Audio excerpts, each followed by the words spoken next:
Hi everyone, welcome to an AFT-Maryland special video. We want our members to know just what the American Rescue Plan that has recently been passed by Congress and signed into law by President Joe Biden, what that means for public employees like all of us.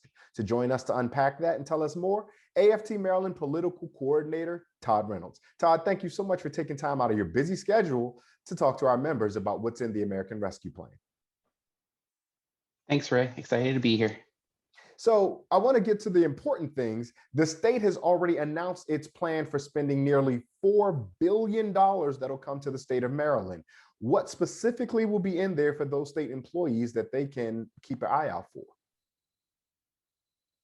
So yesterday, the state announced its preliminary plan to spend right now at least $2.8 billion of the allotted $3.9 billion that they're allowed by the federal government. The 30,000-foot view it's really doing a lot to stabilize the state's budget. It's going back to replenish some funds that were spent by the state to with its relief plan to help small businesses, to give lower income residents a stimulus check.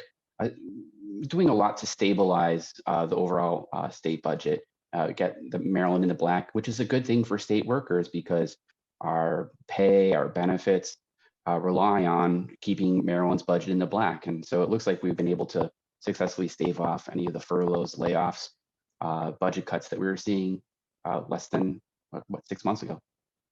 One of the things that a lot of our members are concerned about, particularly those state employees who may have been working in direct front line of what we now know label as essential work capacity, is that this bill has an allotment for money for premium pay or hazard pay, if you will, that'll go to essential workers.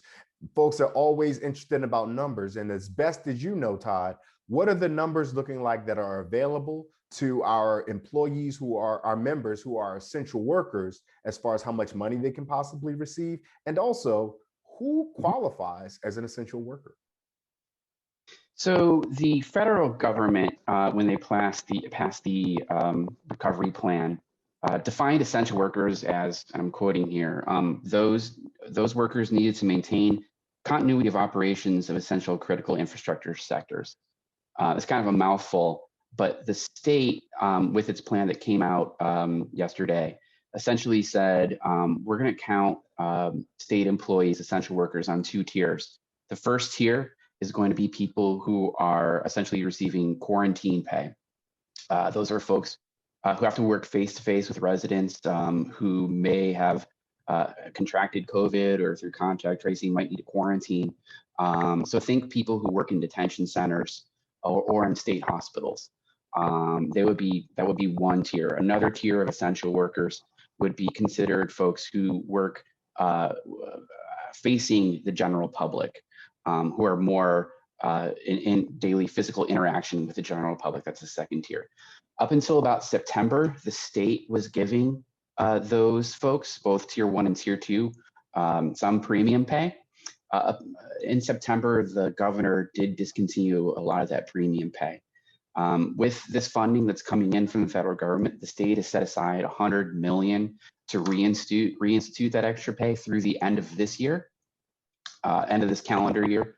And it will give some of those employees, or they plan on giving some of those employees retroactive pay from back in September when the governor cut that off. So it's a pretty big windfall for how the state is defining essential employees. We're not sure yet how the counties or the city are going to utilize this money for essential employees, but money is available, earmarked by the federal government to do this. The American Rescue Plan also has a note in there specifically about water and sewer infrastructure.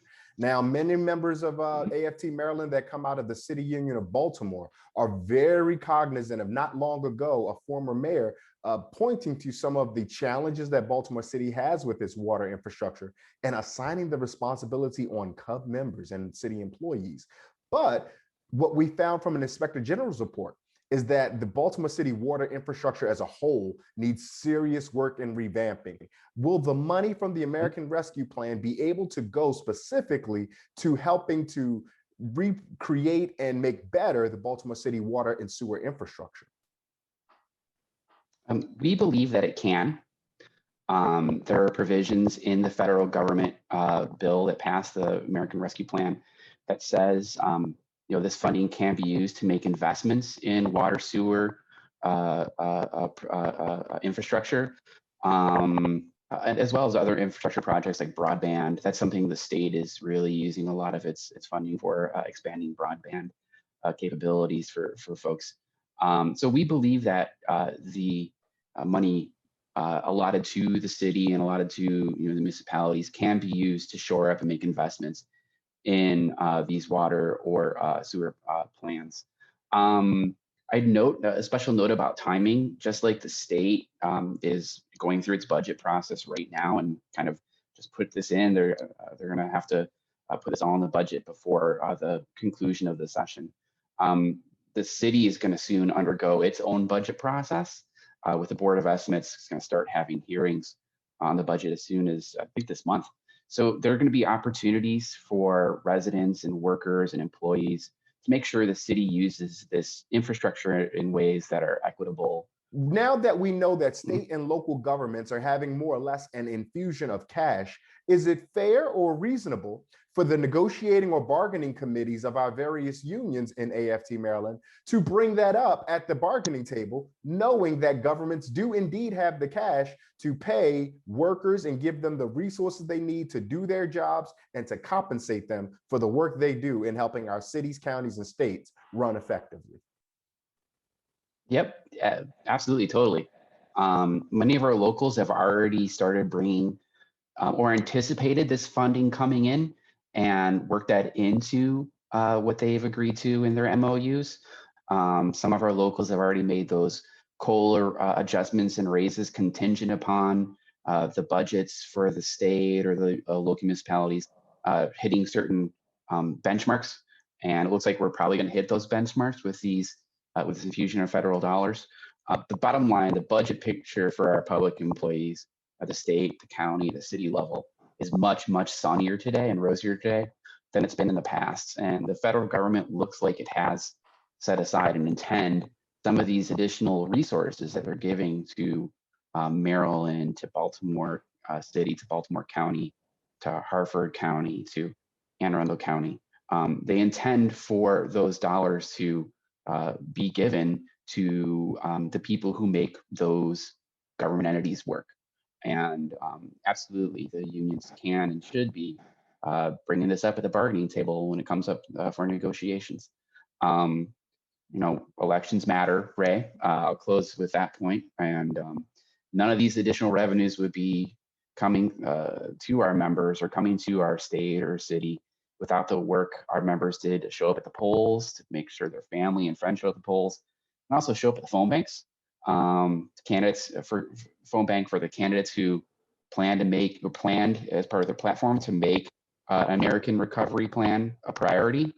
We're seeing the fruits of that work today. So that should give our members hope that when we work together, we can elect people who will make a material difference in our working lives and the lives of our communities and our cities and our states and our counties. Todd, we appreciate it and we know how busy you are. We're grateful for the time that you spent here breaking this down just a little bit for us. Thank you so much for your time. Thanks, Ray.